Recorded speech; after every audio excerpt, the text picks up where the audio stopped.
Navštěvuji gymnázium Josefa Škvoreckého, humanitní obory. A chystáš se na výšku?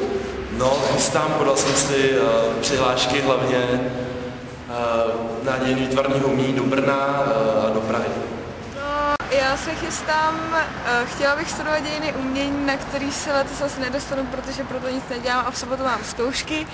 Ještě nevím, ještě mi zbývá rok do maturity, takže ještě se rozhoduju pořád. Ale nebude to nic, co by se týkalo asi nějakých věd, protože to mi vůbec nejde. A už jsi slyšel o vyšší odborné škole publicistiky? Ano, slyšel. A? No, nevím, jako... A slyšela jsi někdy o vyšší odborné škole publicistiky? Možná jsem se na to dívala na netu, ale jako moc si nepamatuju. A už jsi slyšel o vyšší odborné škole publicistiky? Ne.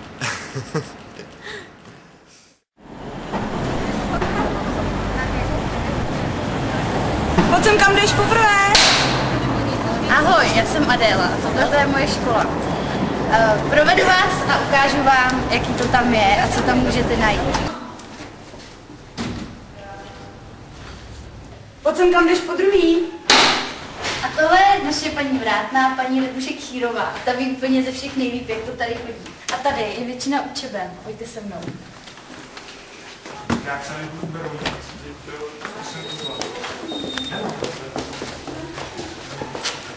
Ahoj. Čau, Adélo. Dobrý. Počítačová učebna, kde většina z nás tráví asi nejvíc času. Z různých důvodů, ze studijních i někdo tady tráví i volný čas a připravuje si své práce. Tak tohle je prostor vyhrazený pro kouření. Tady tráví většina kuřáků nebo všichni kuřáci svůj čas o přestávkách a vlastně tady je terasa, kde se může i posedávat, ale zrovna teď to tak nevypadá. Ale Botříček, názdar Botříčku, pojď na cigáretku. Teď vás vezmu okolo tady automatů na pití a na jídlo, kde se můžeme pořád občerstvovat a jsou tam samé dobré věci. Do čelovny, což je místnost, která slouží jako pro volný čas studentů a v podstatě tam můžete hrát, jak uvidíte fotbálek, můžete si lehnout na gauč, můžete si číst nebo si povídat, uvařit čaj. Je to docela fajn, tak pojďte. Tady už je slyšet ten fotbálek. Ahoj. Ahoj.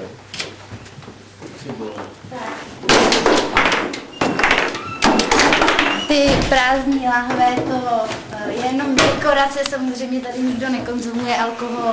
Vůbec.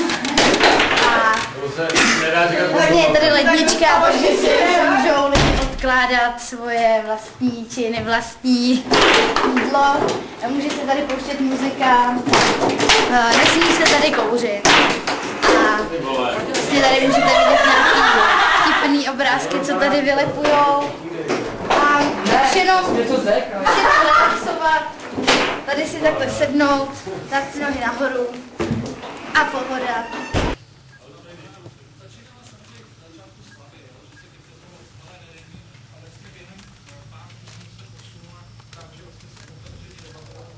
Pojď sem, kam jdeš po pátý?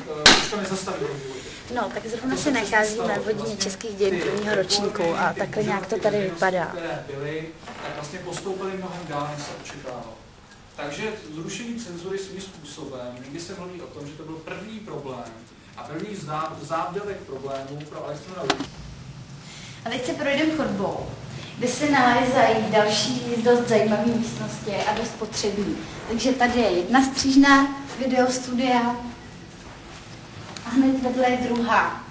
A dokonce tady máme i hlasatelnou audiostudia, která se využívá při rozhlasové práci a režie audiostudia, kde je veškeré příslušenství, co je k tomu potřeba.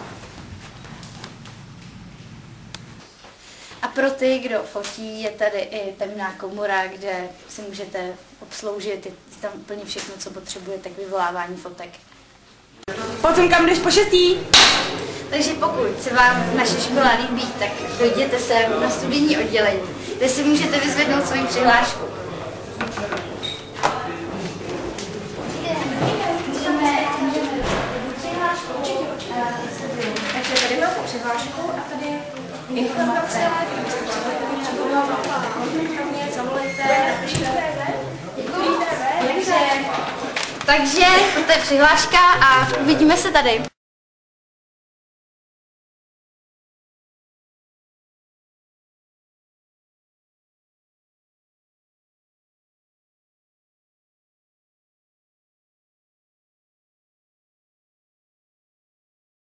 Poprvé! Ahoj. Ještě jednou. Pojď sem kam jdeš po druhý. A tohle je paní Vrátná, paní Dobušek Křtinu. Ještě jednou. Pojď sem kam jdeš po šesté. No a pokud si nám... Nekoukejte se! A pokud si k nám přidáte, můžete zde vidět takhle nádherné muže, je jich tady spoustu, takže děvčata, Tady opravdu hodně. můžete vždy... Takže jsem tuctový. No to je, ano, to jsou naši muži. Tak jsem byl této školy. Ano.